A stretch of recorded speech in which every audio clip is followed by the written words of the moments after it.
Hey guys, I will show you how to fix cannot obtain IP address on a PS5. In the first step, select the settings and choose the network option. Select the settings and select the setup internet connection. Once we are here, we need to press option button from your controller to your internet connections to access the advanced settings, and before these we need to select the Wi-Fi frequency bands to automatic. Now select the advanced settings. Now just go down to DNS settings and select manual. If you are selected automatic, then change it to manual. Now you can access the primary DNS and secondary DNS. So for the primary DNS, you can add here 8.8.8.8, and to the secondary DNS add 8.8.4.4 and then select OK.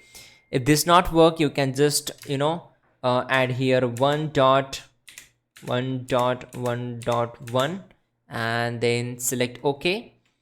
And now for the secondary DNS, add here 1.0.0.1 and then select done. Now select OK and complete the reconnection process and simply restart your PS5 and your problem will be fixed. That's it guys, you're good to go.